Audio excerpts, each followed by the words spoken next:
If you guys have been watching this channel for any period of time, you know how much I like a good deal. And you know what?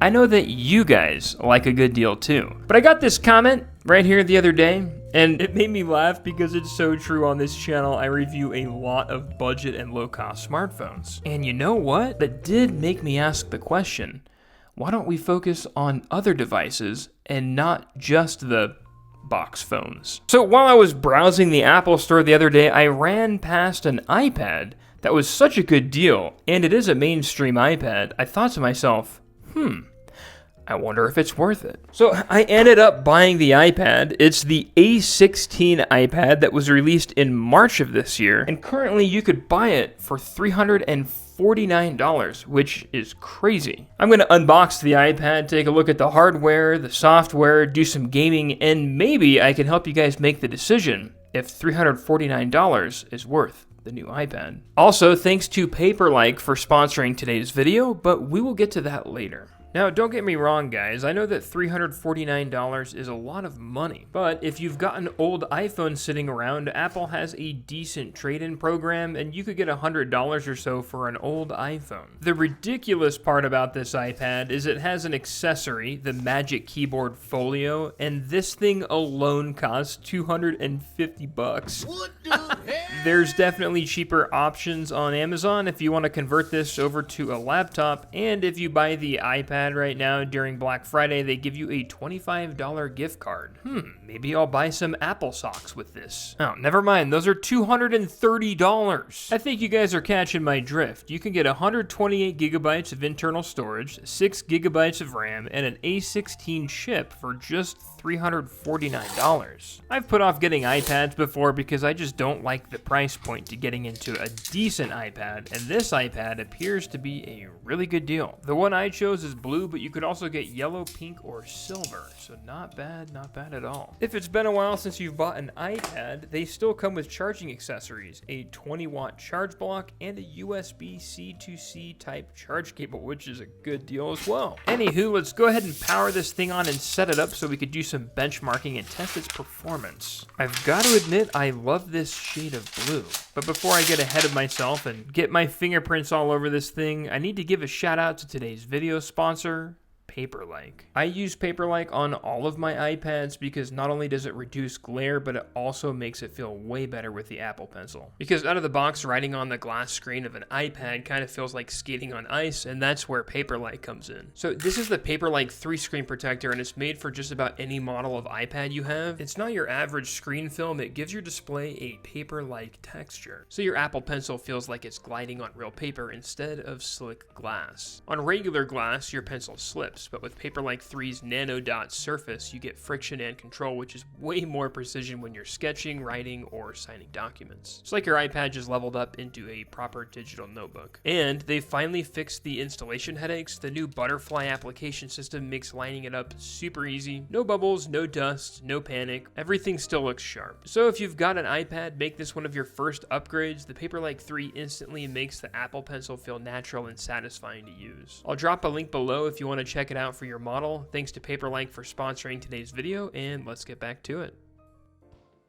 Now, like I said, this isn't the only keyboard accessory that you get for the A16 iPad, but I found that this one was very convenient because it was so easy to put together. My wife has a 13-inch iPad Air, which she loves, and I prefer using iPads as a laptop. And I believe that you could do the same with this one, especially because it's running iOS 26 and it's got the A16 chip. I don't think you would run into challenges. And while you can do some video editing on this, I wouldn't reserve this iPad for doing that. I actually ran a benchmark using Geekbench 6, and it came in with a score of 20,064 on the GPU side, which when you compare to something like an iPad Pro 11-inch, the 4th gen, it's about half of the GPU speed of that. That being said, the iPad still performs very well, and what's also cool is you can use an Apple Pencil with it. And if you guys watched my last video, you know where this Apple Pencil came from. The A16 is compatible with the Apple Pencil USB-C and the Apple Apple Pencil first generation, so make sure you're getting one of those. And that's one of the primary things I use an iPad for, is sketching as well as some light Photoshop or Canva work. And one thing to be aware of is the A16 iPad screen is not laminated. Rather, it's got a liquid retina display at 11 inches, and it's got a 60 hertz refresh rate, which I don't feel is an issue for what the iPad is. Doesn't affect my sketching here, but because there is the gap in the display, it doesn't feel as direct when you're drawing. It's also got a USB-C port, which can support up to USB 2.0, and it's got speakers on the bottom and the top, plus a 12 megapixel back camera, which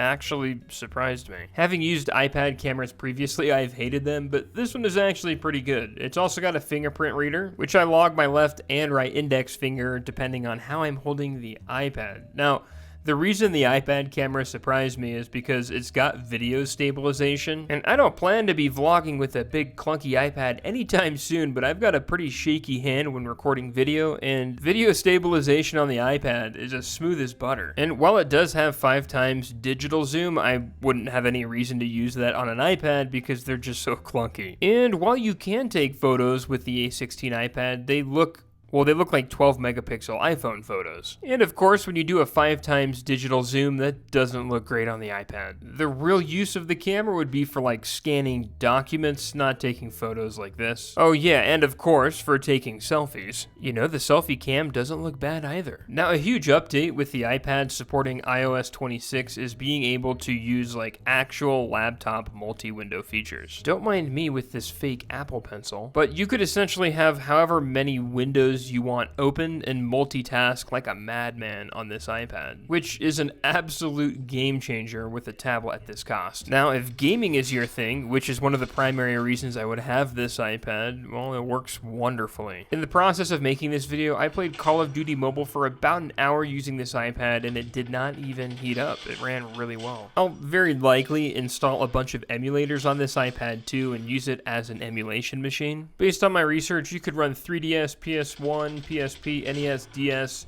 Game Boy, and a lot of other retro consoles, but if you're going to try to emulate something like Switch, you're going to run into some issues on this iPad. Also, one reason it's been hard for me to buy iPad Pros previously is they're so expensive for the amount of usage I would push into one of these. But for $349, a tablet that I could play games on, tinker with, draw, browse the internet, watch movies, you know, do all of your basic iPad stuff. For what this iPad has to offer, it being a brand new 2025 iPad, comes with a full manufacturer warranty, and it's only $349. This is like, yeah, I'll say it again, it's really tough to beat, and I wouldn't recommend buying another iPad if you're not going to be using this for like heavy video editing or Photoshop. But even if you were, you could still use this iPad for some Photoshop and for some video editing, and the iPad would do okay. I mean, just for watching movies alone, this iPad would make a perfect travel companion if you've got young teenagers, or even if you've got kids and you want to wrap this thing up in a durable case. This isn't a bad option, you know? It's not a bad option at all. Also, with the huge multitasking thing, you could like do homework and watch movies all at the same time. And yeah, it might not be the most productive way of doing things, but you know, I'll admit I do the same thing sometimes when I'm editing a video. And while I was making this video, I didn't find any compatibility issues. Like I said, I'm going to install a bunch of emulators on this.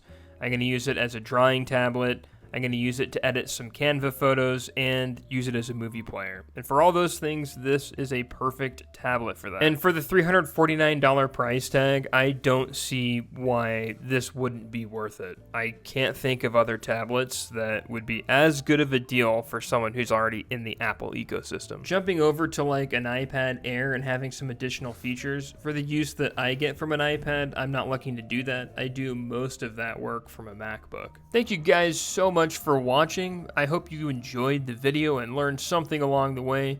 And Paperlike, thank you so much for being today's sponsor. If you guys want to see more videos like this, be sure to subscribe because I release very similar videos every single week. We'll catch you guys in the next one, and until then, we'll see you later.